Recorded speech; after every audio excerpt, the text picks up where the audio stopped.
송 선생님이 와 계시는데 저분이 인터뷰하셔서 쓰신 그 소설단 때문에 내주신 그 때문에 제가 인생이 꼬여가지고 어떻게 여기까지 왔습니다. 대학 때 그 테이블 구해서 전 들었어요.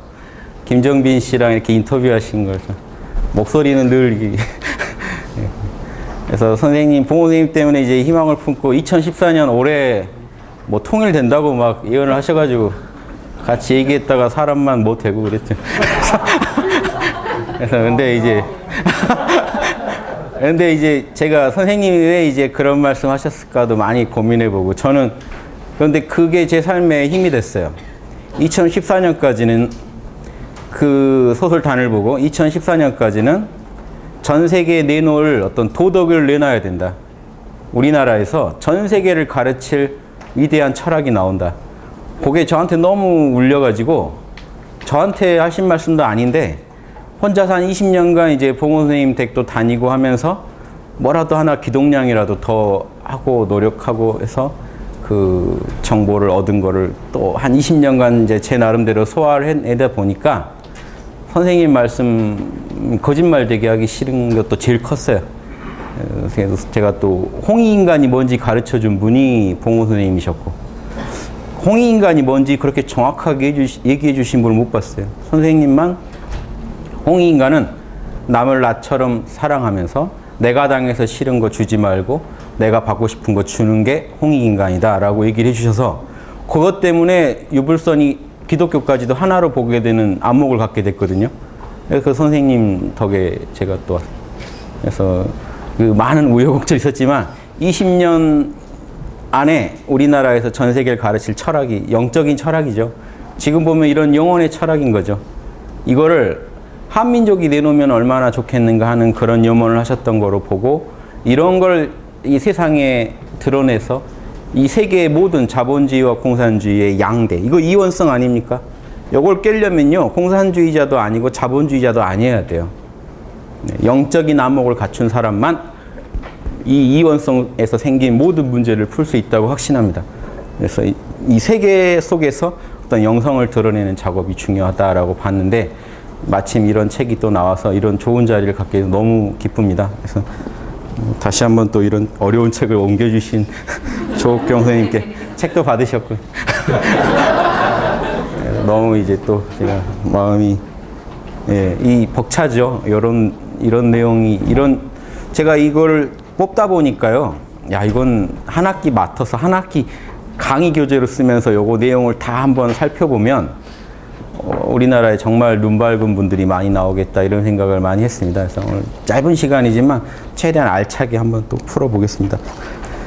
장자네요. 이번에는 31에서 32페이지인데요. 장자까지도 이분이 보고 또 인용을 하셨어요. 장자에서 말한 핵심은 이겁니다. 장자는요, 이게 물이라고 봤어요. 만물. 그런데 물물자라는 표현을 씁니다. 물물자 뭘까요? 물건을 물건되게 만드는 자, 요게 요 존재예요. 물물자는 물건이 아니다. 이게 장자 핵심 그냥 철학이에요. 영혼의 철학을 장자는 그렇게 소화한 겁니다. 만물을 만물로 만드는 자는 만물이 아니다. 타너 스님도 이런 얘기 하시죠. 타너 스님 말씀에 이 만물을 만든 거는 만유를 불교에서 만유라고 합니다. 만 가지 존재. 만유를 만든 건 만유가 아니다. 만유가 만유에서 나올 수는 없다. 미국 가셔서 이런 얘기 하셨던 걸 들은 기억이 나요. 만물을 만물되게 만드는 자, 장자 안에서는 이게 뭐라고 하냐면 이걸 뭐라고 하냐면 진제라고 합니다. 진정한 주제자. 진제. 그래서 이런 선문답은요, 선문답 가풍은 장자에서 나옵니다. 인도나 이런 데서는요, 선문답을 안 해요. 논리적으로 설명해 주죠. 처음부터 끝까지. 참나가 뭡니까? 참나라 안 하고 밤을 새서라도 얘기를 해주는 문화인데 딱 간단한 말로 제압하는 이 문화는요, 장자에서 나옵니다. 장자를 또 배운 많은 이 중국의 시문화에서 나와요. 그래서 장자에서 뭐라고 하는지 아십니까? 누가 피리를 부느냐라고 딱 화두를 던집니다. 누가 피리를 부느냐. 자연의 피리는 누가 부느냐. 자연이 소리를 내죠. 이거 자연의 피리인데 너의 피리를 부는 건 뭐냐 합니다. 피리란 건 감정이에요. 누가 여러분을 연주하나요? 지금 희노애락으로 생각, 감정, 오감으로 어떻게 연주하고 있는. 여러분 존재하는 건 생각, 감정, 오감밖에 없습니다. 실제로 여러분 마음밖에 없어요. 지금 여러분이 느끼시는 건 여러분 다 마음이거든요. 제가 보이시죠? 그게 진짜 전가요? 여러분 마음에 들어온 저지. 여러분의 오감을 통해 소화된 저지 진짜 저는 아니잖아요.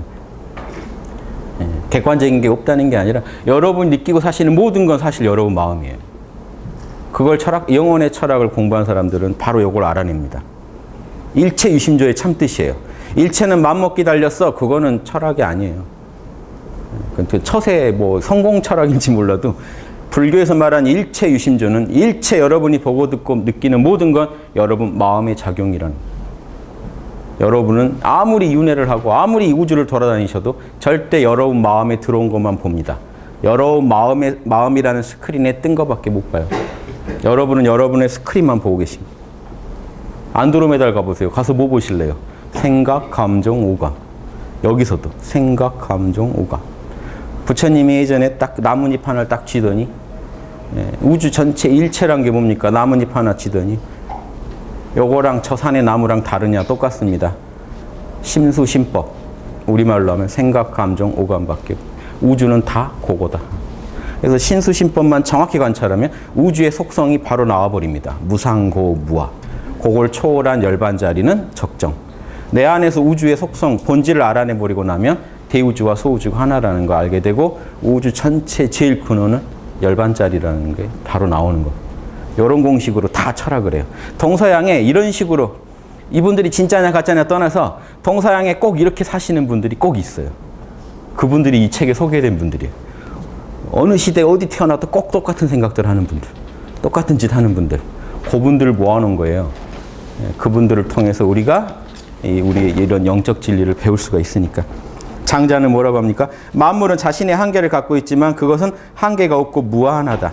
그것이라고 하는 게 이 진제자리입니다. 참나자리. 현시된 것과 관련해서 근본 원리는 그 모습이 연속적으로 변하는 원인을 제공하지만 그 자체는 변화가 아니다. 그것은 원인과 결과를 창조하지만 그놈은 원인과 결과가 아니다. 그것은 모이고 흩어지고 태어나고 죽고를 주관하지만 모이고 흩어지지 않는다. 모이고 흩어지게 하는 그 자리가 어떻게 모이고 흩어지냐는. 만물에 존재하지만 만물과 같진 않다. 경계가 없기 때문이다. 이원성을 초월하기 때문이다. 이 변증법 유물론 공부한 이 대학교 때 저도 이런 공부를 대학 때부터 했으니까 변증법 유물론을 공부한 이 마르크스 철학을 공부하신 선배분들이 와서 저한테 이 우주에는 너는 자꾸 변하지 않는 걸 찾는데 저에 대해서 이제 비판한 거죠. 이 우주에는 변하지 않는 게 하나도 없다. 변하지 않은 게 있다는 건 관념론이다. 여기 이제 그 마르크스 철학에서 흔히 하는 이분법입니다. 유물론으로 보면 우주는 변할 뿐이다. 그런데요, 안 변하는 게 하나가 있죠. 변증법 자체는 안 변해요.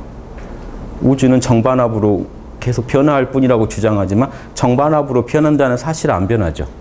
불교 교리예요. 만법이 무상하다고 하는데 무상하다는 그 공식은 안 변하잖아요.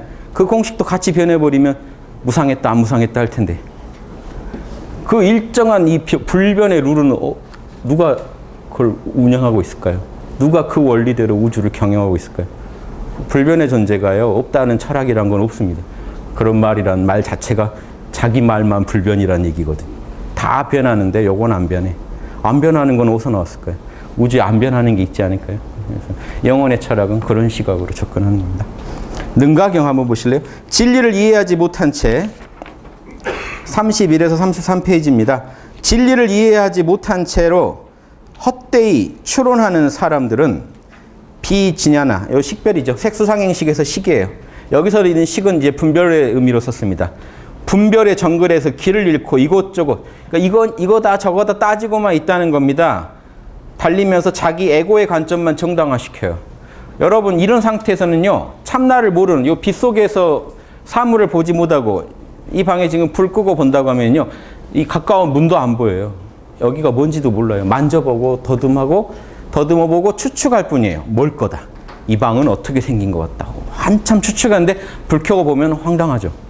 진실은 되게 자명한데 억측과 억측을 계속 쌓아가고 있을 뿐일 수도 있어요. 여러분이 뭔가 철학을 하고 이 영원한 실체, 체험해보지 않은 영원한 실체에 대해서 아무리 많이 얘기를 하고 신학책을 보고 이 불경을 봐도 여러분은요, 여러분이 보고 싶은 것만 보면서 계속해서 상상해가고 계십니다. 그건 안 돼요. 정당화될 뿐이에요. 여러분의 에고가. 무지와 아집이 깊어질 뿐이에요. 그대의 가장 깊은 곳에 있는 의식에서 깨닫게 되는 자아는 순수한 모습으로 드러난다. 그것은 이것이 바로 열애장이다. 열애의 씨알, 열애의 자궁이라는 뜻입니다.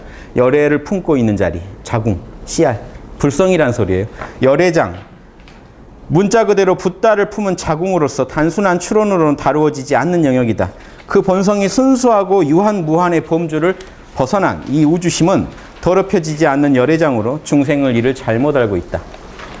자, 그러니까 보세요. 우리의 이 변화하는 나, 자아는 이렇게 생겼습니다. 불교에서 나는 어떻게 돼 있느냐? 에고, 개체적 자아는요, 색수상행식으로 이루어져 있어요. 색깔, 느낌, 생각, 의지, 식별. 요게 생각, 감정, 오감입니다. 요거를 여러분이라고 생각했어요. 그거를 영원한 존재라고 생각하니까 석가모니가 아니다. 그거 요소들은 무상하다라고 가르쳐 준 겁니다. 그게 다예요. 참나가 무상하다든가 이런 얘기를 하신 게 아니에요. 석가모니. 참나에 대한 얘기는 안 하셨어요. 피하셨어요. 참나를 어떤 인격적으로 집착하는 것만 깨셨어요. 왜냐하면 힌두교인들 생각하세요. 이걸 당시 인도를 보면 알 수 있어요. 이 수많은 지금 이제 요즘 와서 이제 더 체계화됐지만 비슈누, 시바 근데 그 인도는 수많은 신들이 베다에 나와요. 그 이전부터 인드라니 누구니 수많은 신들을 우주의 영원한 실체로 생각하니까 석가모니 뭔 얘기를 하고 싶은 겁니까? 그것들도 색수상행식이 있다면 무상한 거다. 이해되세요? 시바도 와이프도 있어요. 브라마도 와이프가 있고. 그거 무상한 거죠. 그게 어떻게 우주의 영원한 실체냐는 거죠. 힌두교인들이 아트만이라는 거에다 상을 엄청 입히고 있으니까 그 이미지를요 바로 공격해가지고 그거 다 내려놓으면 열반이다라고 얘기한 게 어떻게 다릅니까? 똑같은 영혼의 철학을 한 건데 지금 초기 불교 공부한 분들이 다르다고 주장해버리면요 헉슬리도 그런 주장에 대해서 아주 좀 통렬하게 비판합니다. 흉이 그랬어요. 흉이 서양 철학에서 회의론자거든요. 인과관계 높다는 거예요. 실제로 인과공식이 있다는 거 어떻게 증명하냐? 생각, 감정, 오감 아까 제가 얘기한 것 똑같아요. 지각의 다발들만 계속 지금 여러분 눈앞에 보이고 들리고 생각하고 하는 것만 계속 흘러가고 있지 그 안에 인과성도 여러분이 마음대로 만들어낸 거라는 거예요. 완전히 해체해버리죠. 우리의 경험을. 그거랑 비슷하다고 초기 불교를 비판합니다. 헉슬리 책. 그거밖에 뭐 있냐는 거예요. 무상하다고 끝내버리면 그거랑 뭐가 다르냐. 그 무상 너머에 있는 영혼의 실체를 모르고 끝나면 뭐냐는 거죠. 그게. 예, 이해되시죠? 그래서 능가경에서도 열애장과 우주심 얘기를 통해서 영혼의 철학을 불경은 어떻게 이해하고 있는지 한번 보실 수 있었고요. 자, 이 얘기 바로 합니다. 헉슬리 주장이에요. 붓다가 인간은 본래 아트만이 아니다. 무아라고 주장했을 때는 그는 분명 우주적 자아가 아닌 개인적 자아에 대해 색수상행식으로 이루어진 개인적 자아에 대해 얘기한 겁니다. 이 사람 정확히 알고 계시죠? 에 대해 말하고 있었다는 점만 지적하는 것으로 내가 초기 불교나 대승불교에 대해 더 얘기하지 않겠다는 겁니다. 이것만 알면 된다. 힌두교랑 어떻게 차이가 있냐? 헉슬리는 같다고 본 거죠. 근본적으로. 고타마, 석가모니가 부정한 것은 개별 마음의 본질적인 성질이 무상하다는 얘기죠. 그것과 영원한 지속성. 무상한 거를 영원하다고 보는 거, 그거를 비판한 거라는 겁니다. 브라흐만이 아트만의 존재에 대해 붓다는 대부분의 형이상학의 브라흐만인 아트만에 대해서 붓다는 대부분의 형이상학적 문제들과 마찬가지로 언급을 꺼렸다. 말을 안 했다는 거예요. 왜냐? 그게 도움이 안 된다. 붓다는요, 아트만이 있다 없다 이런 게 도움이 안 된다고 봤어요. 지금 당신 마음을 괴롭히는 고통과 그 고통의 소멸에 대해서만 나는 얘기하겠다. 그 고통은 탐진치에서 오는데 그 탐진치를 내려놔라. 그러면 열반이다. 이런 식으로만 얘기를 하시지 교리적인 어떤 형이상학적 교리 절대 석가모니가 같이 응하지 않습니다. 우주에 탄생이 있느냐 이런 문제들에 절대 대답을 안 해요. 그 질문을 받으면 이렇게 얘기해버려요. 그게 너의 괴로움과 무슨 상관이 있느냐. 내가 죽을 때까지 얘기해도 그거에 대해서는 둘 다 서로 자명하지 않을 것이다. 이런 사후세계에 대한 얘기 이런 얘기 안 하십니다. 붓다는 대부분 그렇게 돼서 그런 논의는 그가 설립한 수행단체 구성원들의 영적 성장이나 교회에 도움이 되지 않기 때문이다. 이게 34페이지에 있고요. 지금 한 챕터에서 지금 여러 구절을 봤는데요. 그대가 그것이라는 그 구절. 한 27개의 챕터를 통해서 영혼의 철학의 핵심 공통적인 분모죠. 핵심 요소들을 인용을 통해서 얘기하고 계십니다. 지금. 그런데 대승불교는 다르다는 걸 아세요. 대승경전의 저자들은 창의력을 최대한 발휘해서 열애와 보살 이외에 실제로 존재하지 않는 즉 공한 중생들을 왜 우리는 구제해야 되는지 무한한 자비를 가지고 그걸 잘 설명하고 있다. 우리 이 열애장 불성 안에는요, 무량공덕이 있어서요, 육바라밀이 나오게 돼 있어요. 여러분이 영원한 실제 안주하시면요, 여러분은요, 가장 최고의 자비, 사랑과 지혜를 가지고 영적인 실체를 정확히 알고 영적인 실체에서 나오는 무한한 자비를 가지고 영적인 실체에서 우주를 다 만들었는데 우주 전체에 대해서 무한한 자비가 없을 수가 없죠. 이 우주에 살아가는 존재, 위대한 보살, 열애에 대해서 얘기를 하고 있거든요. 이게 초기 불교에서는 그냥 열반에 들어가고 끝내자는 주장을 했기 때문에 다르잖아요. 이런 부분에 대해서 평가를 해주는 겁니다. 그들은 초기 불교인들이 갖고 있던 주관적인 관념론의 틀을 확장시켜서 우주심을, 영적인 실체를 받아들일 수 있는 여지를 마련했으며 그들은 신이 존재하지 않는다는 주장을 하면서 결국 진정한 신은 뭡니까? 붓다 안에 있는 순수의식. 영원한 붓다의 내적 의식이고 그게 불심이고 모든 살아있는 존재의 해방을 원하고 그 불심은요, 인간의 최종 목표를 달성하려고 진지하게 노력하는 모든 사람들에게 신성한 은총을 베푸는 위대한 자비의 가슴과 연결되어 있다. 불심은. 이런 주장을 했다는 겁니다. 대승불교는. 한마디로 말해서 진수는 영혼의 철학에 관한 진정한 표현, 어떤 면에서는 어떤 것보다도 완벽한 표현을 담고 있다. 아주 대승불교 높이 쳐주신. 초기 불교에 대해서는 되게 비판적인 거죠. 영혼의 실체를 부정하는 방향으로 자꾸 얘기를 하니까 그런 부분에서 좀 경계를 해주는 겁니다. 고타마의 진짜 의도는 그러지 않았을 것이다. 카비르라는 인도 신비주의자인데요. 이슬람교도 믿었고 이제 힌두교도 했고 그걸 통합시켰고 한 존재입니다. 만물에 깃든 하나를 보라. 그대를 헤매게 하는 건 두 번째이다. 여기 이제 35페이지에 있습니다. 두 번째라는 말 재미인데요. 제가 번역해서 풀이한 선문답에서 배운 선해지에 보면요, 이 두 고승들이 나눈 문답이 있어요. 그래서 거기서 뭔 얘기가 나오냐면 빗자루를 막 쓸고 있는데 청소하고 있는데 한 이제 사형이 청소 열심히 한다 이럽니다. 청소를 열심히 한다는 물건이 돼버렸지 하고 까는 겁니다. 너 청소를 해도 청소 안 하는 놈이 있어야 되잖아요. 청소 안 하는 놈도 잊어버리고 청소만 열심히 하고 있지 하고 깝니다. 고승들끼리 노는 거예요. 한번 심심하니까 한번 찔러보는. 그럼 이쪽에서 딱 그래서 청소 열심히 안 하는 자가 있습니다 라고 하고 청소를 해요. 그래서 아니 그냥 청소는 할 일이지 왜 내 말에 반응해가지고 발끈해. 너는 두 번째 달이다. 두 번째 달이라는 표현이 이게 안 좋은 거예요. 현상계에서 미끄러졌다는 얘기입니다. 이게 두 번째라는 소리가 똑같아요. 신기하죠. 동서양만이 아니라 뭐 이슬람에서도 다 똑같은 얘기를 합니다. 두 번째 달이다. 그러니까 열받아서 빗자루를 딱 세우고 뭐가 두 번째냐? 요건 몇 번째냐? 딱 해버리니까 저쪽도 꼬리를 내립니다. 딱 다시 명상으로 들어가요. 그래서 그러고 그냥 실없게 지나가는데 뭐냐면은 그겁니다. 그래서 이렇게 노는 거예요. 너 참나 놓쳤지? 제 강의 잘 듣고 계세요? 그러면 여러분이 만약에 잘 들으신다고 해도 제가 찔러볼 수 있는 깨어서 듣느냐를 찔러보는 거예요. 깨어서 듣느냐, 그냥 습관적으로 강의에 무의식적으로 취해서 듣고 있느냐를 딱 물어보면 강의만 듣고 있지 않느냐라고 했을 때 강의 듣고 있지 않는 자도 있습니다 하고 이 모든 걸 알아차리는 자도 있습니다. 나는 내 안에 참나가 생생합니다 하고 얘기하는 거예요. 그런 말을 뭐하러 하냐고 또 때린 거죠, 저 사람이. 여기 이쪽에서 역공을 가하고 이렇게. 선문답은 이렇게 되어 있습니다. 그래서 두 번째라는 말이 이제 재밌어서 제가 말씀드렸는데 이런 내용도 있고요. 자, 마이스터 에카르트 이분 빼고는 뭐 서양 영성의 제일 유명한 스타 중에 한 분이죠. 이제 예전 분 중에 이분이 1260년 분이네요. 엄청 오래전 분들인데 이때도 이미 발견된 이런 영적 진리가 왜 대중화가 안 되느냐? 대중화가 안 되는 이유가 있어요. 과학은 오감으로 확인 가능하니까 누구 하나가 발견을 하면요, 다 같이 나눠 쓰는데 요거는요, 여러분 스스로 또 발견해야 돼요. 아무리 석가모니가 발견하고 예수님이 발견해도 결국 여러분이 스스로 발견해야 되니까 그 수고가 귀찮아서 안 하시는 겁니다. 그냥 글로 읽고만 합시다. 제가 또 강의해드리면 강의 보고만 합시다 하고 찾으셔야 된대. 제가 강의 중에 끝없이 얘기하는 게 여러분이 직접 찾지 않으시면 여러분께 아니에요. 요거는 어쩔 수가 없어요.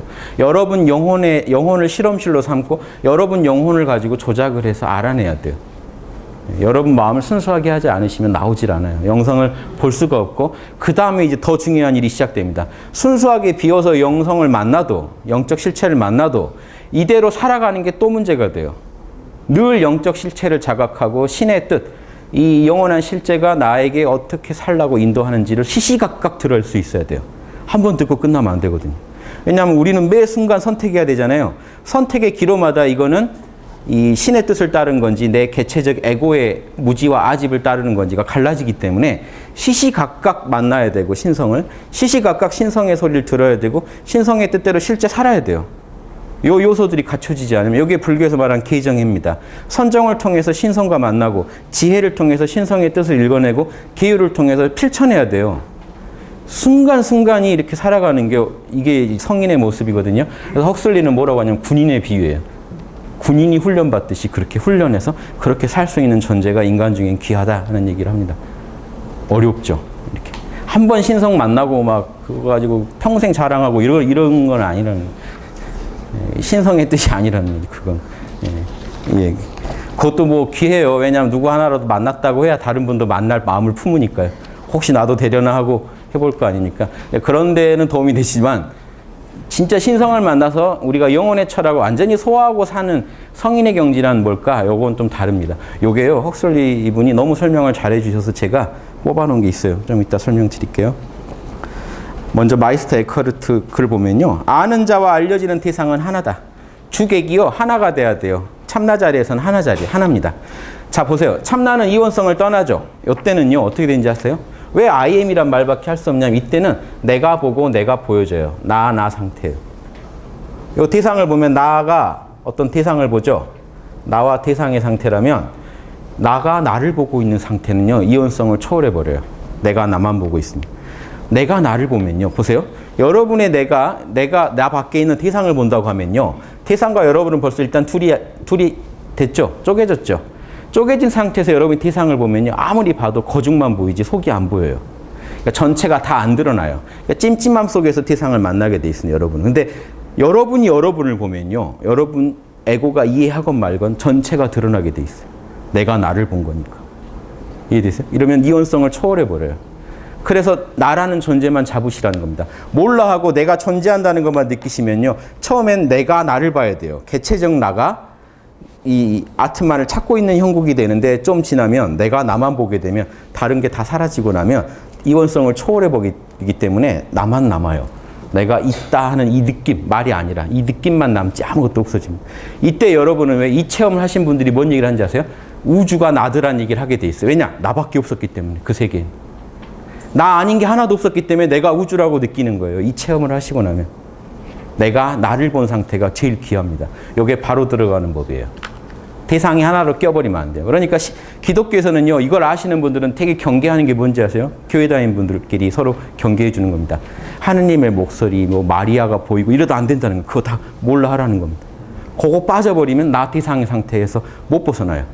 여기서 불교 선사들이 말하는 그렇게 공부해서는 영원히 해탈 못한다. 그렇게 공부하면은 부처를 찾고 있는 한에는 당나귀 해나 견성한다. 당나귀 해는 없거든요. 간지 중에. 영원히 안 된다.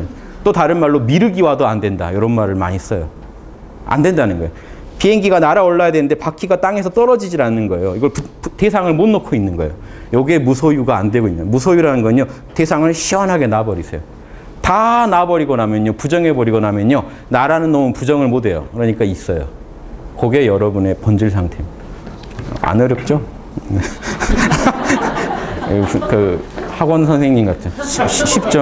쉽죠잉. 그래서 아는 자와 알려는 대상은 이 자리에서 하나입니다. 무지한 사람들은 이렇게까지 얘기하실 게 있나 싶지만 무지한 사람들은 제 말이 아닙니다. 에카르트. 신께서 마치 저기 계시고 자신들은 여기에 있듯이 신을 보아야 한다고 생각한다. 이게 대부분의 종교인의 상태예요. 이래서 안 돼요. 아미타불이 저 밖에 있다. 신이 저 밖에 있다. 다 안 돼요. 열반이 저 밖에 어딘가 있어서 난 열반을 향해 달려가고 있다. 부처가 불성이 어딘가 있어서 나는 그 자리를 향해 달려가고 있다. 화두만 잘 되면 만나게 될 것이다. 이미 글러먹었어요. 제 얘기가 아니라 선사들의 얘기대로라면 영원히 안 돼요. 그런 식으로. 놓는 순간 돼요. 그러니까 부처는 뭡니까? 똥막대기다. 빨리 버리라는 겁니다. 똥 묻은 막대기를 왜 들고 서 있냐는 겁니다.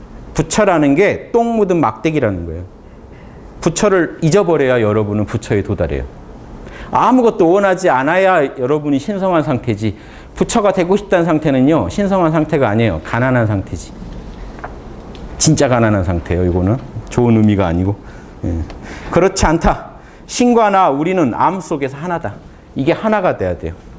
순수한 알아차림의 상태에서 나와 남이 없는 그 상태에 들어가시면요, 여러분이 이제 영혼의 실제를 만났다고 할 수 있습니다. 대승불교는 동일한 형이성학 교리를 붓다의 세 가지 몸으로 가르친다. 법신, 보신, 화신 얘기를 하길래 한번 제가 뽑아봤는데요. 56페이지인데 근본 바탕 이 우리 영원한 실제 자리가 도대체 어떤 성질을 갖고 있냐, 그 얘기하다 나오는데 이 표현을 하나 알아두세요. 공의 청정한 빛. 텅 빈 청정한 빛이라는 게 뭘까요? 이게 참나를 묘사하는 불교식 표현입니다. 제가 번역한 수신결에는 뭐라고 했죠? 공적영지. 텅 빈 신령한 암. 텅 비었는데 알아차리고 있거든요. 생각감, 정보감을 초월했는데 의식성이기 때문에 알아차리고 있어요. 이걸 알아차림을 빛이라고 표현한 겁니다. 어떤 빛을 상상하시면 안 돼요. 환한 빛을 상상하시면 땡입니다, 이미. 그건 이미지예요. 어떤 대상이에요. 여러분 밖의 대상이에요. 보세요. 어떤 이미지도, 아무리 숭고한 이미지도요, 그리스도란 말도요, 그리스도란 말 여러분 하실 때 알아차리는 자가 있고 그리스도란 말은 대상일 뿐이잖아요. 안 돼요. 그건 대상일 뿐이에요. 이게 바깥에 있는 건 아니고 안에 있는 거지만 안에 있는 이미지를 또 다 버려야 돼요. 안팎이 청정해져야 참나를 바로 만납니다. 그리스도란 말도 있으면 안 돼요. 그래서 묵상할 때는 그리스도란 말을 써요. 묵상은요, 일념법입니다. 일념. 그리스도, 그리스도 하고 집중해. 아버지, 아버지, 아버지 하다가 아 할 때 일이 넘어가요. 아 하고 더 말이 못 나올 때가 있어요. 신을 바로 만나버리거든. 그럼 이거를 일념을 기독교 카톨릭에서는 뭐라고 합니까? 묵상, 무념은요, 관상이에요. 신과 하나 된 상태. 신이 드러나서 신을 직접 대면하고 있는 상태에서는 더 말을 못해요. 묵상을 하면 안 돼요. 십자가의 성 요한의 글들 다 보시면 묵상에서 이제 버려야 할 때가 와요. 묵상을. 신을 직접 만났을 때. 묵상할 때는요, 예수님의 어떤 박해받는 모습이건 무슨 신이라는 이름이건 뭐든지 하나를 잡아가지고 물고 늘어집니다. 거기에 집중하다가 고개 탁 놔지고 어떤 이미지로 상상을 하거나 다 좋아요. 실감나게 눈앞에 예수님이 그냥 계시는 것처럼 상상을 하는 것도 묵상이에요. 그런데 그것도 역시 내 마음의 이미지일 뿐이죠. 그것도 내려놨을 때 여러분 너 안에 있는 순수한 신성한 실체를 만납니다. 말로 들으면 쉽죠. 그래서 어쨌든 법신입니다. 이 자리가 법신인데 근본 마음, 절대 마음, 공의 청정한 빛으로 알려져 있고 보신은 이 법신 그대로 살고 있는 인격체인데 영계에 있는 인격체예요. 이 현상계인 존재가 아니라. 그래서 이게 이런 이슈와라는 힌두교의 신들입니다. 비슈누, 시바가 다 이슈와라의 새 모습이에요. 브라마, 비슈누, 시바. 유대교나 그리스도교에서 예수님 같은 존재. 이런 존재, 인격신. 인격을 갖고 있는 신. 알라도 어떤 인격적으로 상상하시면요, 다 보신에 해당돼요. 업보의 보, 인과 시공에 걸려버려요. 법신 개념이 위대한지 아시겠어요? 보신은요, 우주를 창조했더라도 우주를 창조했다는 어떤 인과 속에 들어와 있단 말이죠. 그것마저 없는 자리가 법신이고 보신은 현상계 안에 같이 부르고 있는 신성이에요. 화신은 우리가 만져볼 수 있는 육신을 갖고 있는 오감의 대상으로서의 어떤 직접 육화된 신. 그러니까 예수님이 몸을 갖고 왔다든가 석가모니가 우리가 만져볼 수 있다든가. 열애라고 하는 게 진여에서 그대로 왔다는 소리입니다. 화신이라는 소리예요. 로고스의 화신. 그러니까 로고스를 담고 있는 존재라는 거예요. 그 육체 속에 로고스를 꽉 담고 있다. 58페이지에 보면요, 성 베르나르라는 분, 중세 프랑스의 수도원장인데요. 여기 다양한 유럽 분들이 나오니까 뭔가 이 유럽의 영성을 한번, 중세 유럽의 영성을 한번 느껴보세요. 신은 누구인가? 그분이다. 예, 그분이 계신다. 이렇게 둘 다 가능합니다. 그래서 그분이다. 나는 대답보다 더 나은 대답이 없다. 그분이 계시다. 이렇게 풀어드릴게요. 이 아무것도 신이 계시다보다 더 영혼에 적합한 말이 없다. 신이 우주를 낳으셨다 하면 안 돼요. 그거는 시공 속에 들어와요. 노자가 이 말을 합니다. 무명 천지시시. 이름이 없는 건 천지의 시작이고 유명 만물지모. 이름이 있으면 만물의 엄마다. 뭔 얘기인지 아십니까? 유명이 신이고 신성이고 유명이 신이에요. 요 헉슬리의 책대로라면. 이름이 생겨버려요. 우리를 낳아주신 분이란 이름이 생기려면 우리가 생겨야죠. 만물을 전제한, 보세요. 만물의 근원으로서의 신, 그러면 이건 우주를 낳은 존재가 되는데 영원하려면요, 그냥 신이요. 무명, 이름 붙일 수 없는 그 자리가 우주의 시작이요. 그 신에 대해서 우리가 이름을 붙일 수 있으면 그분은 만물의 엄마다. 즉 만물을 이미 낳아서 기르고 있는 존재라는, 만물을 전제하고 있어요. 그러니까 보세요. 이원성 안에 들어와요. 피조물과 창조자로서 이원성의 구조를 갖고 있습니다. 그런데 피조물 없을 때 그럼 창조자는 없어야 되잖아요. 피조물이 없다면. 그래도 있잖아요. 그러면 창조자를 초월한 그 신성이 존재해야 됩니다. 이해되세요? 신마저도 현상계를 만든 존재로서의 신이라고 하면 이미 규정을 당하고 있다는 거예요. 그래서 그냥 신이 있다라는 말이 최고라는 거예요. 내가 있다, 신이 있다, 이게 제일 영원하다는 겁니다. 모든 신에 대한 그 수식어들은 이 안에 다 들어와 있다 하는 겁니다. 자, 그 다음에 70페이지 가면요. 장자크 올리에라는 프랑스의 카톨릭 사제분입니다. 신성한 신앙의 빛은 너무나 순수해서 특정한 빛은 거기에 비해서 불순하기만 하다. 태양도요. 태양만 해도 우리는 얼마나 광명합니까? 태양이요. 지구를 못 들어요. 뒤편이 어둡잖아요. 그런데요. 보세요. 요거 하나를 지금 제가 들어도 아무도 몰래 살짝 놔도 이걸 떨어뜨리죠. 신이 알아차리고 있다는 뜻입니다. 알아차리고 로고스대로 이 우주에 경영하고 있어요. 공식에서 못 벗어나요. 신은요. 티끌 하나 먼지 속까지도 소립자 속까지도 다 알아차리고 있어요. 꿰뚫어보고 있어요. 요 빛이 최고의 빛이라는. 어떤 빛을 생각하시면 안 돼요. 그냥 명상하다가 빛 나오면은 그렇게 좋아서 막 눈물 흘리고 하시는데 그냥 대상일 뿐이에요. 그거는 신이 아닙니다. 저한테 자꾸 오셔서 제가 빛을 봤는데 이게 참나인가요? 그럼 빛 안 보일 때는요. 참나 어디 간 거예요? 지금 참나 빛 있으신가요? 아니요. 아니요라고 하는 그 자리가 참나인데. 선사들의 답답함 아시겠어요? 저는 불성이 없는 것 같아요. 그 말하는 놈이 불성인데 이걸 뭐라고 얘기하냐는 거죠. 불성이 없다는 사람한테. 네가 불성이 없으면 그 말도 못 했을 텐데. 그러니까 마하리시 같은 분은 저는 불성이 참나가 없는 것 같아요. 참나가 없다고 하는 그 놈은 누구냐 이렇게 다시 돌아가게 만들어. 그럼 바로 만나게 돼 있어요. 이해되세요? 몰라랑 똑같아요. 이목고. 이거 뭐지? 바로 참나를 만납니다. 이목고 하는 순간 만나야지 이목고를 한참 하면 만난다도 다 가짜예요. 이목고 하는 순간에 딱 생각이 끊어지면 그 자리예요. 몰라 하는 순간에 그 자리예요. 찰나찰나 만날 뿐이지만 그 자리 맞아요. 그 자리에 들어앉으면요. 늘 그 자리 속에 살아가요. 자, 영원히 여러분이 얻을 수 있어요. 왜냐? 원래 여러분 거니까. 원래 여러분 거 아니면요. 얻었으면 언젠가 잃어버릴 때도 와야 돼요. 그래서 선사들이 참나 줄까? 내가 주면 넌 뺏길 텐데 뭔 소린지 아세요? 얻은 거는 잃어버릴 수가 있다는 거예요. 얻고 잃을 수 있는 게 아니에요. 여러분의 본질이지. 그러니까 여러분은 지금 참나를 느끼고 있어요. 내가 존재한다는 걸 늘 알고 계세요. 밥 먹을 때도 내가 존재하니까 밥 먹는다는 걸 알아요. 화낼 때도 내가 존재하니까 화낸다는 걸 다 알아요. 그런데 화낸다는 거기에 빠져 계시지 존재한다는 데 주목을 안 하시기 때문에 여러분은 늘 중심이 없는 삶을 사신. 중심만 잡히면 그게 빛 속에 사는 거예요. 늘 알아요. 여러분이 의도해서 그걸 유지하는 게 아니에요. 그냥 있는 거지. 원래 있는 거를, 그리고 원래 있기 때문에 이 태양빛을 여러분이 지금 태양 없다고 하지만 지금 빛 있죠? 우리가 지금 낮이니까 환하게 보죠. 다 태양빛으로 보는데 태양은 지금 안 보이잖아요. 그런데 여러분 지금 태양 의식 안 했지만 하는 거 알고 계시죠? 이런 것처럼 알아요. 참나가 늘 있다는 거. 무슨 수로든 참나의 느낌을 지울 수가 없다는 경지에 가면 아라한이 되고 확철대오를 하신 겁니다. 그때는요. 참나를 안 느끼려고 노력해야 돼요. 느껴지니까. 내가 있다는 걸 생생히 알고 계시는 거예요. 울고 웃고 다 해요. 별짓 다 하는데 참 이놈은 어디 가질 않아요. 나라는 놈이. 다 나라는 그 무대에서 놀고 있는 거기 때문에 그 정도 되면요. 확철대오를 얻으신다는 거는 다시는 이제 참나에 대해서 의심하지 않습니다. 참나 찾으려고 안 해요. 가만히 계시면 참나가 더 또렷해졌다가 찾으려고 하면 더 약해져요. 찾는 마음은 가난한 마음이기 때문에. 내려놓으면 강해져요. 재밌죠? 별 생각 다 해볼 수 있는데 그래, 그러건 참나예요. 참나를 찾는 놈도 참나고 참나 없다는 놈도 참나고 요게 다 그냥 자연스럽게 소화된 상태가 여러분이 이제 영혼의 철학에 입문하신 거예요. 이게 다가 아닙니다. 참나가 내 안에 있다는 걸요. 이제 다시는 부정 못 하겠다가 대승불교 레벨로 하면요. 일주보살. 일지가 안 돼요. 일단 검은띠가 안 되고 일주면 빨간띠 정도. 빨간띠. 일단은 언제부터인지 아세요? 참나의 뜻까지 알아야 돼요. 참나의 근본 성질까지. 참나는 사랑 덩어리고 지혜 덩어리라는 걸 알아야 돼요. 그러면 내 인격이 변하기 시작해요. 그때가 일지보살입니다. 불교에서. 그럼 일주에서 일지가 하는데 뭘 닦게 돼 있냐면 육바라밀을 닦으라고 시켜요. 참나 안 사람한테 육바라밀을 하라 그래요. 보시, 지게. 계속 하다가 알아요. 참나가 원하는 건 이런 거라는 거.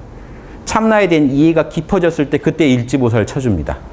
그래서 일지부터는 쭉 이제 참나가 뭔지를 아니까 고속도로 톨게이트 통과한 거예요. 그때부터는 쭉 달리기만 하시면 그대로 마지막 10단계까지 가시면 화엄경에서 말하는 최고의 그 보살의 경지에 도달.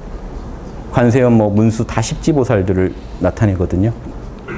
거의 인격신 수준이 된다고요. 보신 중에 이제 최고의 보신을 갖는 존재가 돼요. 헉슬리도요, 8단계 경지를 묘사해 놓은, 인용해 놓은 게 있거든요. 조금 이따 팔지보살 얘기도 나옵니다. 그때 얘기 드리고요. 예, 그래서 이런, 보세요. 장자크 올리의 특정한 빛이라는 건요, 불승하다. 성인들, 축복의 마리아란 관념, 인간의 모습을 한 예수 그리스도, 다 이거 상이라는 거예요. 이거 다 내려놔야 된다. 예수 그리스도의 목격조차도 순수한 신을 보는 데는 걸림돌이다. 요 얘기 하실 수 있는 기독교 신자분들 계셔야 이게 우리 지구가 업그레이드 된 건데요. 동양에서 개벽이라고 하는데요. 우리나라는 개벽을 주장했던 분들이 우리 선조들이시죠. 이거 엄청난 사상입니다. 인류를 이제 업그레이드 할 때가 왔다는 소리예요. 개벽이라. 원불교도 뭐라고 하나요? 물질이 개벽하니 정신을 개벽하자. 서양에서 과학문명이 나오는 거 보고 안 거예요.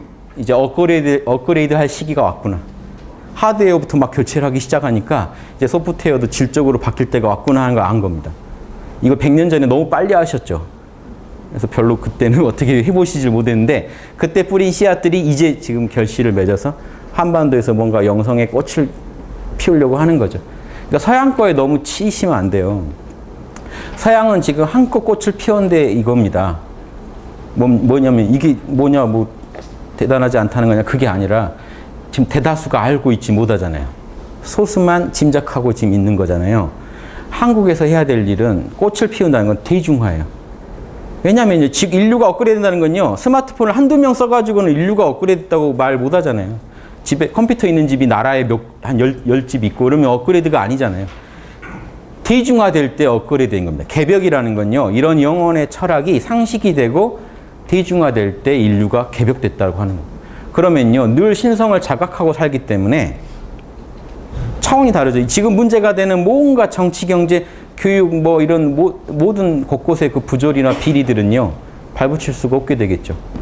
예, 근원의 문제가 해결됨으로써. 예, 제가 이 책에 기대하는 건 이게 좀 그런데 뭔가 그 도화선이 됐으면, 예, 우리 이 100년 전부터 앞으로 종교가 하나 되고 이 인류를 구제할 영적 문화의 어떤 모델을 내놓을 것이다. 한반도에서. 이런 예언들이 숱하게 있는데 예, 그게 별게 아니에요. 무슨 개별적으로 추구하실 게 아니라 영원한 실체, 우주의 영원한 자리, 그 자리를 찾는 데서 시작됩니다. 마이스터 에카르트가 또 이런 얘기를 합니다. 71페이지인데 그대는 신이 아니고 근본 영이 아니며 사람이 아니고 이미지가 아닌 그런 신을 사랑해라. 신이 아니고란 말이 뭔지 아세요? 창조주가 아니라는 거. 인격적인 옷을 싹 버리라는 거. 어떤 상도 아니고 인격도 아닌 이미지가 아닌 그런 신을 사랑해야 된다. 이러니까 말이 근본형도 맞는데 다 맞는데 왜 아니라고 하느냐. 내려놓으라는 그런 이미지도 내려놔야 돼. 나의 근본인 신이시여라고도 하지 말고 그냥 이거를 표현할 방법이 없으니까 무지의 구름이라는 책에서 영국 어떤 익명 수도사가 쓴 건데 뭐라고 했냐면 신을 사랑하라고밖에 말을 못한 거예요. 그러니까 신을 사랑하고 합일하려는 마음만 품고 있으라는 거죠. 즉 여러분이 I am 상태에 존재하는 게 최고의 사랑법입니다. 여러분 스스로 어떤 존재이기를 포기해 주는 게 신을 제일 사랑하는 방식이에요. 내가 뭐 하나 세워버리면 신하고 나는 분리되니까. 사랑이라는 건 합일이지 않습니까? 하나도 안 세우고 계신 게 사랑하는 마음이에요. 하나도 안 세우고 무지 상태에 들어가 버리라는 거예요. 안다 하면 벌써 신하고 분리되니까. 지성을 꺼버리라는 거예요. 사랑만 켜두라는 거죠. 그게 합일감입니다. 합일. 합일만 추구해야지 절대 어떤 쪼개려는 생각은 하지 마라. 신을 사랑해라는 건 그런 말입니다. 또 상을 하나 세워서 신 막 애지중지 하라는 게 아니에요. 그분은 모든 둘인 것과는 다른 완전하고 순수한 절대적 일자 하나이기 때문에 어떤 이원성도 용납하지 마세요. 그분 안에서 우리는 영원히 무에서 무로 가라앉아 있는 무, 텅 빔에 우리는 들어가야 된다는 겁니다. 예, 같죠? 예.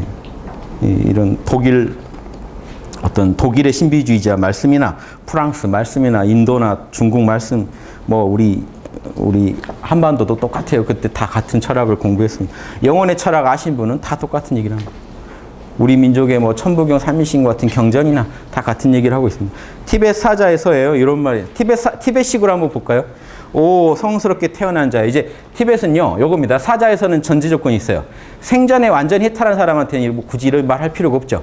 생전에 참나의 빛을 봐도 어설프게 보거나 제대로 여기 안주하지 못한 사람한테요, 죽을 때 기회가 한번 온다는 걸 강조하는 겁니다. 티벳 사자에서는 죽었을 때 사람이 죽게 되면 이제 다 해체되잖아요. 지수화풍 해체되면서 청정한 광명, 참나만 딱 드러날 때가 있다는 거예요.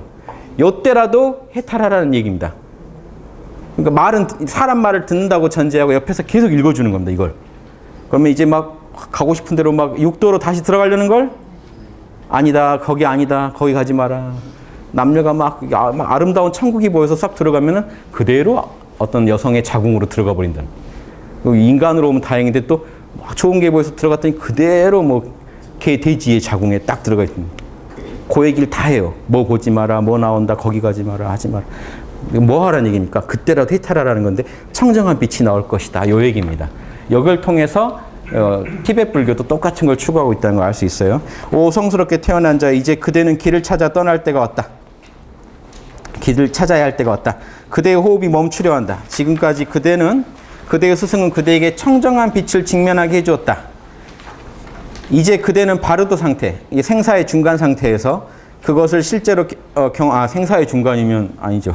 죽은 뒤에 다음 생의 사와 생간의 중간입니다. 실제로 경험하게 될 것이다. 이런 바르도 상태에서, 그러니까 그 전에 청정한 빛을 듣긴 했는데 이제 직면하게 될 것이다 하는 겁니다. 모든 것은 구름 한 점 없는 투명한 하늘처럼 될 것이다. 자, 보세요. 이게 왜 가능하냐면요. 참나도 마음이고 생각, 감정, 오감 세계도 마음이기 때문에 그래요. 그러니까 죽음이라는 거 어떻게 이해하시면 되냐면, 죽음이라는 거 이제 물질적인 데서 신호를 받으면 우리 마음에도 그대로 나타나거든요. 그 현상이. 근데 물질하고 이제 분리가 되면요. 이제 화면이 확 바뀌는 거죠. 화면이 확 바뀔 때 어떤 이 공백 상태가 온다는 거예요. 화면에 아무것도 안 뜨고 청정한 상태, 깊은 산매에서 오는 상태인데 그게 산매를 안 들려고 해도 죽을 때는 일어나게 돼 있다는 거죠. 한번 그게 나타났다가 이제 다시 마음의 화면들이 나타나는데 그 사이 그 틈을 주목하라는 겁니다. 그때 아무것도 없는 하늘처럼 투명한데 그때 뭐니 있겠어요? 알아차리는 놈이 있거든요. 그게 참나죠. 티 없는 깨끗한 지성이라고 하는 건 알아차리는 놈을 뜻합니다. 알아차림이 테두리나 중심이 없이 그냥 텅 빈 상태에서 투명한 공해까지 이르게 된다. 어떤 제약도 없이 청정하게 알아차릴 때가 온다. 이 순간 그대 자신을 알고 그 상태에 머물러라. 거기 쉬어라. 이 순간 나 또한 그대와 마주하고 있을 것이다. 거기는 나와 남이 없는 자리거든요. 모두가 거기서 하나예요. 제가 돌아가신 어머니를 생각하면 가슴이 큰 어떤 고립해이죠. 살아서는 더 볼 수는 없다라는. 그거를 제가 씻을 때 하는 법이 이거. 모른다 하고 내려놓으면요. 다 참나 상태로 들어가면요. 우주가 하나같이 느껴지죠. 그때 그 어머니라든가 이런 말을 하면요. 딱 옆에 계신 것처럼 느껴져요. 그러니까 하나로 통해 있다는 게 느껴져요. 그런 상태 체험하면서 자꾸 저 스스로 위안을 하거든요. 그러니까 이때는요. 모두가 하나가 됩니다. 이원성을 초월하기. 그래서 여러분 마음에 안 드는 직장 상사도 그 자리에서 한번 만나서 잘해줘. 그러지 마. 하고 한마디 해주시면 뭔가 좋은 영향을 할 겁니다. 그 비슷한 얘기도 또 나오긴 하는데 뭐냐면 교회로 치면 간구의 기도예요. 여러분을 괴롭히는 사람들한테 오히려 기도를 해버리는 거죠. 근데 그냥 기도하지 마시고 깨워서 하시면 효과가 좋겠죠. 둘이 아닌 상태에서 기도해요. 그 사람 사랑하고 잘 되라고. 그럼 마음을 좋게 쓰면 그 사람 봤을 때도 어제 잘 되라고 기도했던 사람한테 오늘 욕하기는 좀 그렇잖아요. 그래서 내 마음도 변하고 그쪽도 변하게 하는 뭐 이런 신성이 매개해 주니까 이게 가능합니다. 보세요. 여기 A라는 존재가 여기 B라는 존재가 있는데 현상계에서는 완전히 다른 존재죠. 그런데 신성을 통해서는 우리가 연결되고 있기 때문에 그런 게 가능하다. 심지어 죽은 사람이면 다른 차원에 가 계실 텐데 다른 차원에 가 계셔도 거기 현상계 아니에요? 나와 남이 있고 어떤 개체성이 있다면 그러면 우린 참나를 통해서 만날 수 있다는 겁니다. 이런 것도 잘 들으셔야지 또 이런 원리를 하면서 물건 사라고 하시면 사면 안 돼요. 이러니까 내가 해줄 수 있다. 돌아가신 분을 만나게 해주겠다든가 이 팔아먹는 분들은 어떻게든 다 이런 원리를 팔아먹으시기 때문에 조심하셔야 됩니다. 자, 76페이지요. 신은 어떤 무엇이 아니다. 달리 말해서 근본 바탕은 거기에 존재하는 것이라는 겁니다. 존재지 다른 게 하나라도 붙을 수가 없잖아요. 존재하는 것. 어떤 특징들을 가진 것으로 정의할 수가 없다. 하나의 특징을 정의해버리면요. 다른 걸 못 갖게 되잖아요. 그냥 존재하는 것. 근본 바탕에 대한 직접적인 알면 합의를 통하지 않고는 알 수 없다. 여러분이 먼저 내려놔야 돼요. 자, 보세요. 여러분이 신을 알고 싶으면 신이 돼야 돼요. 신이 되는 법. 동질의 것만 동질의 것을 알 수 있습니다. 여러분이 신이 아닌데 여러분 내면에 신성이 없는데 신을 안다는 건 다 거짓말이에요. 근데 많은 분들이 진지하게 나는 신을 알았다고 얘기하고 그 말이 공통적이고 그 말이 믿을만 하다면요. 그분의 인격의 변화로 봐서 믿을만 하다면요. 그분 원래 신성을 갖고 있었기 때문에 신성을 이해한 거지.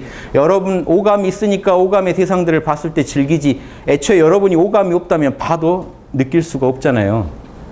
간단한 진리입니다. 여러분이 열반을 체험할 수 있다는 얘기는 원래 여러분한테 열반이 있다는 얘기예요. 신을 만났다는 얘기는 여러분 안에 신성이 있다는 얘기입니다. 없는 걸로는 못 봐요.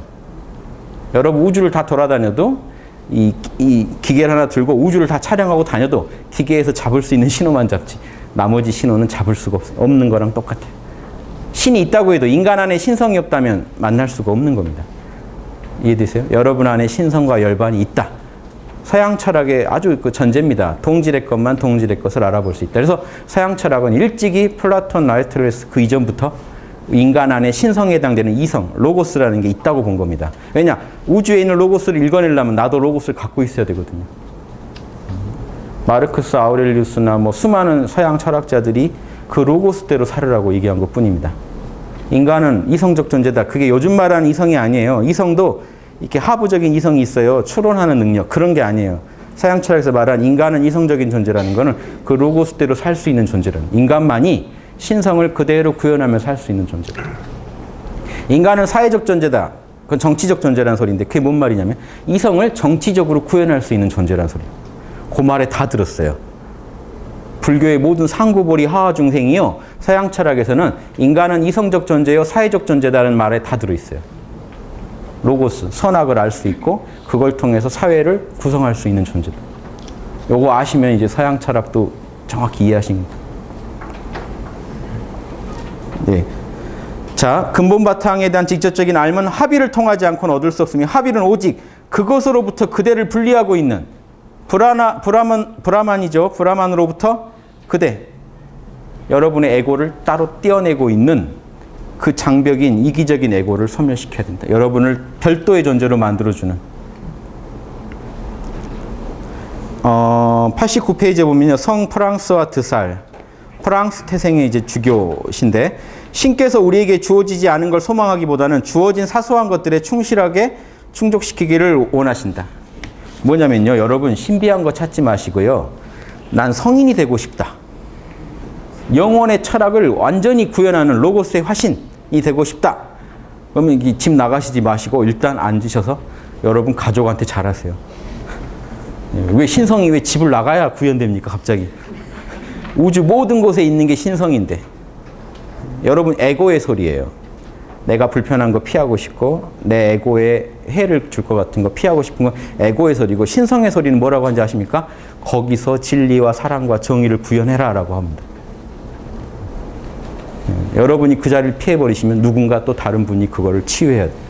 여러분 계신 곳에서 매 순간 사소한 일을 통해서 진리와 사랑을 드러내실 수 있어야 돼요. 영적 자각을 통해서. 아까 말씀드렸듯이 헉슬리라는 분은 좋은 성격의 그냥 그런 분을 말하는 게 아니에요. 지금 성격이 좋아서 기질이 좋아서 그냥 남한테 싫은 소리 듣기 싫어서 그냥 하시는 그게 아니라 신을 지금 이 안에서 자각하면서 나란 존재감을 자각하면서 거기서 나오는 울림을 가지고 아무리 사소한 거 하나에도 그걸 표현해 주면 그게 위대한 거지. 이게 불교에서 말하는 일상삼매입니다. 일상이 모두 삼매가 돼 있어야 돼요. 이걸 일상을 떠나서 뭔가를 찾으시면 안 돼요. 요 얘기를 정말 정확히 해주고 계시지 않나요? 나 다른 것만 주면, 나 지금 나한테 궁전 한 채만 지어주면 가서 열심히 수행할 텐데, 막 이런 거 안 돼요. 저 산에 막 최고의 호텔 하나만 지어주면 나 거기서 수행 열심히 할 자신 있는데, 그런 분들은 거기 가도 안 돼요. 그래서 지금 이 순간 여기서 바로 그 신성의 소리를 듣고 따를 수 있어야 됩니다. 요 얘기를 잘 해주고 계신 것 같아요. 자, 바로 이제 그럼 성인이란 얘기, 장피에르 드 코사드라는 분 글 하나 보고 갈게요. 89페이지인데, 이분도 프랑스 분이네요.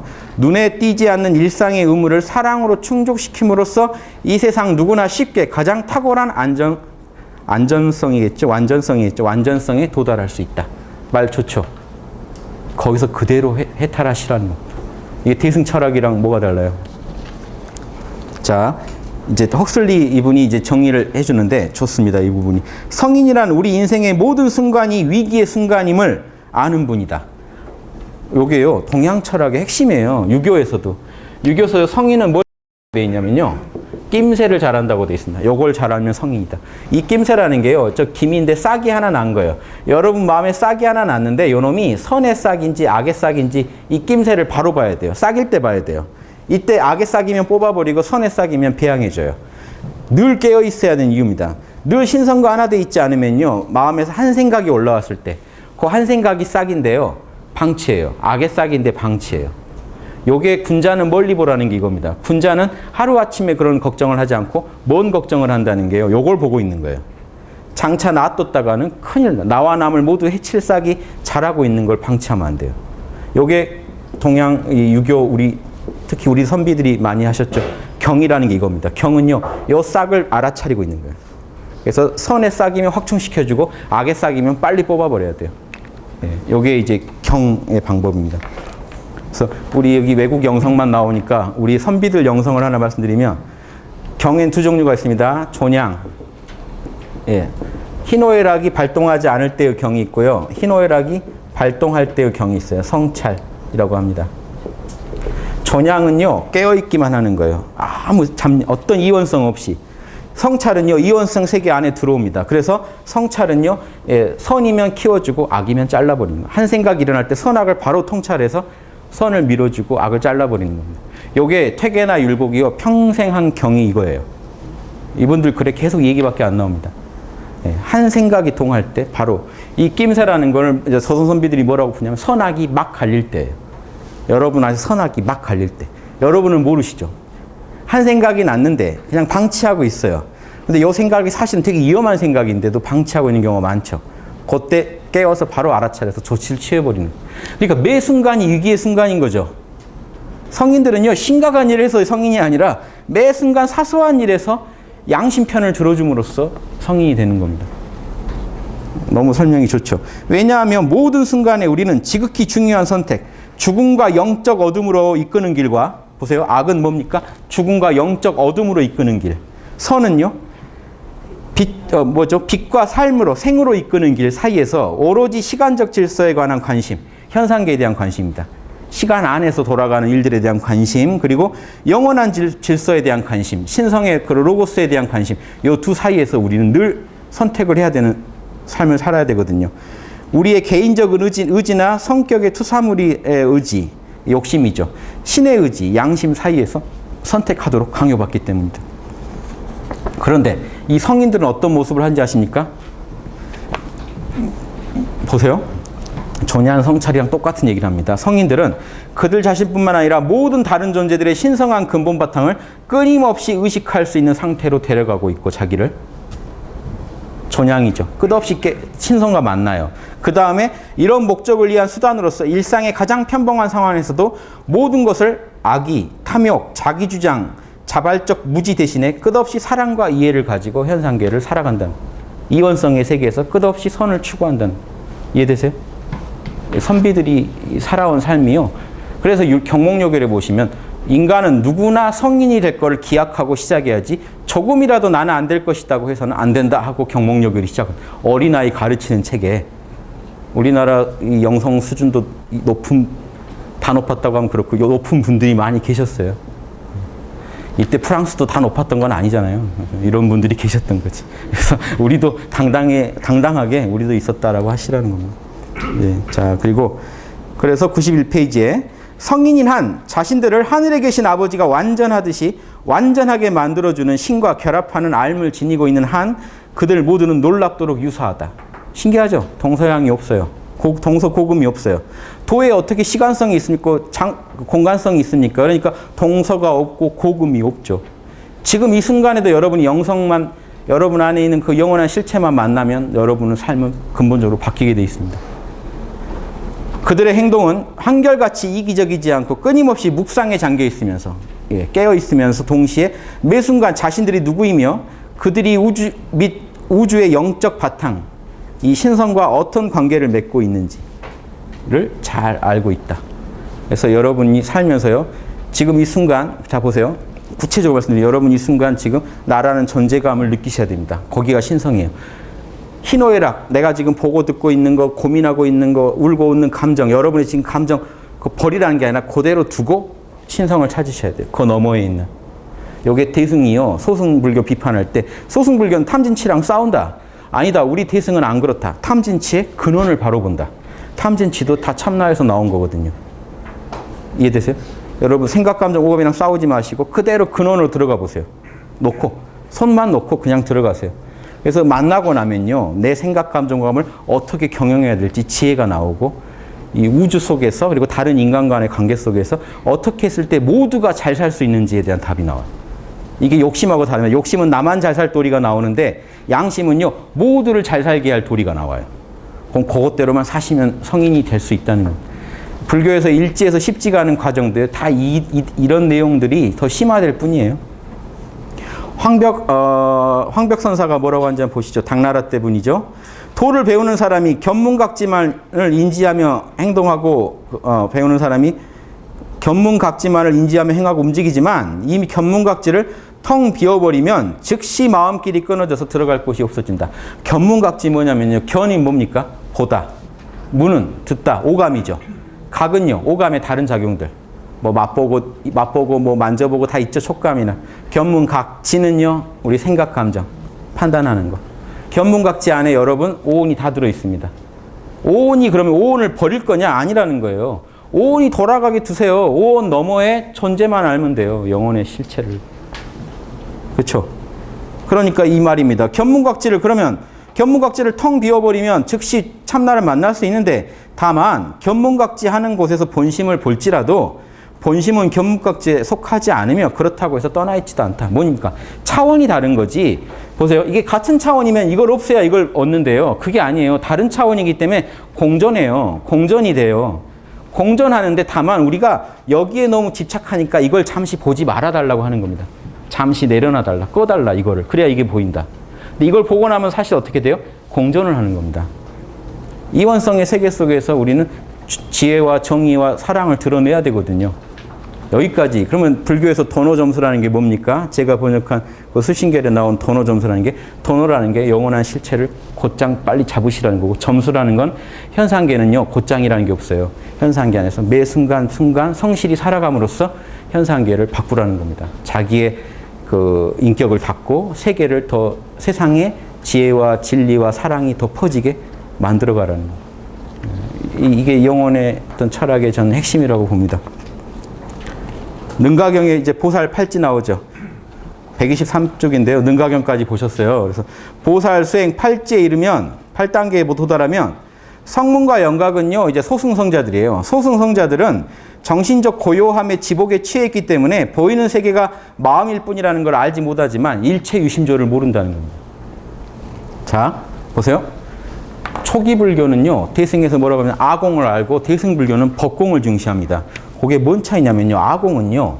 우리가 영원하다고 믿고 있던 에고가 사실은 색수상행식으로 이루어졌음을 알고 이것들이 무상하고 괴롭고 내 것이 아니라는 걸 직시함으로써 나라는 게 여기서 나라는 건 에고입니다. 에고라는 게 영원한 게 아니구나 하는 걸 아공 그럽니다.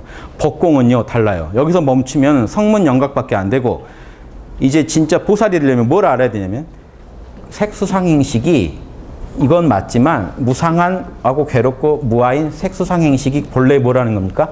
요게 공. 이때 공은 의미가 달라져요. 참나의 작용이라는 걸 다시 선언하는 거예요.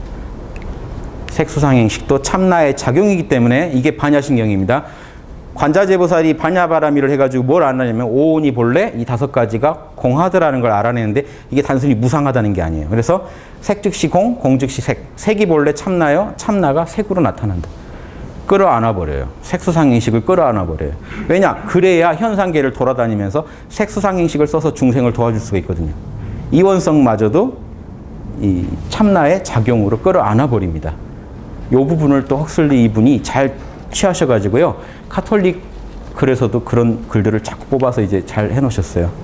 그래서 아무튼 이 팔지보살에 가면, 그런데 이걸 법공이라고 그래요. 나라는 게 공하다 해서 더 나가서 법공, 이것들을 법이라고 하거든요.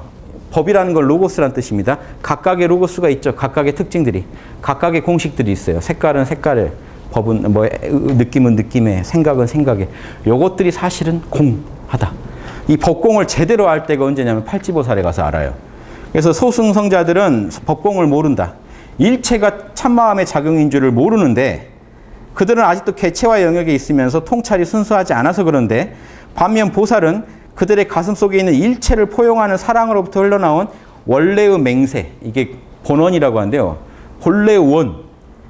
본래의 원, 이게 원래의 맹세란 말이 아주 멋진 말인데 좀 이따 풀어드릴게요. 민감하게 느끼고 있다. 그들은 니르바나에 절대 들어가지 않는다. 열반에 안주를 안 하는 게 아니에요. 묘한 말인데 열반에만 집착하지 않는다는 거야. 원래 열반인지 알기 때문에 열반에 안주하죠. 당연히 보살도. 그런데 열반이란 어떤 상을 세워서 거기에 안주하지 않아요. 그냥 내가 울고 웃고 해도 다 영원의 존재에서 하기 때문에 다 열반이라는 거예요. 이런 사상을 취합니다. 무주 열반이라고 그래요. 집착 없는 열반 사상을 취해요. 열반에 안주하지 않겠다 하는 사상. 그들은 보이는 세상이 모두 마음 자체의 현현에 불과하다는 걸 알고 있다. 일체 유심주를요. 왜 일지보살도 알거든요. 왜 팔찌 가서 이렇게 한지 아세요? 팔찌 가면요. 이게 완전히 생활화가 돼버려요. 현상의 전체가 나의 작용이라는 걸 알고 살아요. 그래서 원래의 맹세라는 게 뭐냐면요. 참나에 새겨져 있는 위대한 원, 모든 우주 인류를 다 사랑하고 구원하겠다는 그 원이 진짜 제대로 나와버려요. 그 전까지는 팔지보살까지는 아직 그 보살도 아집과 무지가 있어서 덜 나와요. 그래도 남원전인데 이게 탁 터져버려요. 팔지부터는 열애입니다. 사실은. 왜냐하면 팔지부터는 그래서 열반의 마음으로 살아가시는 거예요. 그래서 나와 남도 안 가르고 모두를 그냥 남을 돕는 게 내 수행이고 내가 닦는 것도 남 수행이고 이제 하나가 돼버려요. 이런 경지는. 그래서 이 팔지보살이 이루는 이 삼매를 무슨 삼매라고 하냐면요. 여환삼매라고 합니다. 같을 여자, 환영 환자, 삼매. 팔지보살 가면 여환삼매를 얻는데 그게 뭐냐면 현상계 전체가 꿈으로 보인다는 거예요. 근데 이 꿈이 헛것이라는 게 아니라 참나의 작용, 홀로그램이라는 뜻이에요. 현상계가 참나의 홀로그램으로 보여요. 다. 그러면 이걸 완전히 이 뼛속까지 받아들이면 사는 방식이 다르겠죠. 이런 분들이 이제 진짜 성자의 세계로 들어가요. 팔찌부터. 요 얘기를 해주신 거예요. 그래서 이 팔찌를 얘기하고자 한 게 아니고요. 헉슬리가 이 글을 뽑은 거는 진짜 보살이 되면 이런 마음으로 세계를 사랑하고 나와 둘러보지 않는다는 거예요. 보세요. 당연한 이치인 게 여러분이 지금 여기 사니까 우주를 다 사랑할 수가 없지만 여기 여러분이 계신다면, 여러분 중심이 여기 계신다면 우주가 다 여러분 거죠. 여러분의 다른 모습 아닙니까? 남들은요 또 다른 나예요. 이게 이제 일지보살부터 다 그냥 개념으로는 아는데요. 체험도 조금 있는데 팔찌 정도의 체험이라 이게 이제 더 이상 고민하지 않아도 그냥 받아들여져 버린다는, 익숙해지는 단계가 좀 필요합니다. 그래서 핵심은 일체 현상이 여러분 마음의 작용이라는 걸 아셔야 된다는 거예요. 토마스 트러헌이라는 영국의 이제 신비 시인 성직자가 뭐라고 했냐면요. 127페이지입니다. 너무 멋진 말을 해요. 이 팔지보살의 경지예요. 사실 이게 되면. 그대가 매일 아침 천상에서 깨어날 때까지 세상을 즐기는 것이 결코 옳지 않다. 그전에는 세상에 빠져버려요. 자, 세상이 나의 마음의 작용이라는 걸 모르고 그냥 별도의 세상에 빠져버려요. 그대의 영이 온 세상을 가득 채울 때까지, 별들이 그대의 보석이 될 때까지 별들도 나의 작용이 되는 거죠. 보세요. 이 당연한 게 카톨릭적으로도 I am이 나라는 거, 나의 본질이라는 걸 알고 나면 여러분 신이에요. IM 상태에서 보면 우주 모두가 여러분의 작용이거든요. 별은 여러분의 몸이고, 그렇죠? 우주의 그 에너지들은 여러분의 숨이고 기운이고 다 전체가 하나가 돼버려요. 신의 마음에서 보면. 그래서 그대의 걸음과 탁자에 익숙하듯이 그대가 언제나 신의 길에 익숙할 때까지 신으로 사는 겁니다. 세상이 만들어진 희미한 우주의 근원인 무를 깊이 알게 될 때까지 인간의 행복을 소망하는 갈망이 남들의 행복을 자 보세요. 이 마음에 신성의 마음으로는요 우주 전체가 나랑 둘이 아닌데 내가 행복하다고 지금 남들이 지금 불행해 있는데 괜찮을까요? 아니죠. 이게 대승 유마경에 나온 중생이 아프니 나도 아프다는 철학입니다. 한 명이라도 아프면 아직 나는 아픈 거다. 전체가 나니까. 그 얘기를 하는 겁니다. 인간의 행복을 소망하는 갈망이 당신 자신의 행복을 향한 열정과 똑같을 만큼 나와 남을 똑같이 사랑하는 그럴 때까지 이 정도 돼야 세상을 즐길 수 있다는 겁니다. 이게 여한산매예요. 이게 사실은. 모든 사람들에게 선하게 대하는 것을 신 안에서 기뻐할 때까지 그대는 결코 세상을 즐길 수 없다. 아직 여러분은 혼자 싸우고 있어요. 아와 비와의 투쟁 중이에요. 나하고 남하고의 싸움 속에 살고 있다. 전체가 내가 돼버리는 이런 체험. 이 팔찌의 경지인데 여기 재밌죠. 영국의 신비 시인이 똑같은 걸 노래하잖아요. 자, 잠깐 쉬고 할 텐데 요거 아까지만 하고 하죠. 23번이요. 조동정의 승려 자득휘라는 분이 유구도를 그렸는데 15도의 축소판입니다. 유구도 중에서 마지막 6단계가요. 15도 중에서 10단계 뭐죠? 입전수수. 깨달음을 다 얻은 사람이 세상 속의 시장통에 들어가서 중생들과 함께 살아가면서 중생을 건져주는. 왜냐? 왜 그럴까요? 나는 아무리 깨달아도 뭡니까? 한 중생이라도 괴로운 한 해는 내 양심이 아직 만족스러울 수가 없어요. 내 사랑이 아직 채워지지 않았어요. 세상에 나가서 다 행복해야 내 사랑이 끝납니다. 다 깨달아야. 단순한 행복이 아니라 다 깨달아야. 자, 그 단계의 경지에서 쓰신 건데 오묘함이 다하여 다시 지극하게 통하고 육도 윤회 속으로 다시 들어가도다. 모든 티끌 하나까지도 모두 불사요. 더러운 거 하나도요 다 부처님의 일이라는 겁니다. 불성의 일이요. 곳곳마다 가풍이라보다 다 이 보살도를 펼치는 장소가 된다는 겁니다. 이해되시죠? 이게 지상천국이에요. 이게 이루어질 때. 여러분 지상천국 막 이루겠다고 모여서 떼지어서 항의한다고 하느님한테 막 울부짖는다고 이루어지는 게 아니라 자기 마음을 정화시킬 때 지상은 천국이 됩니다. 좀 5분 쉬었다 다시 하겠습니다.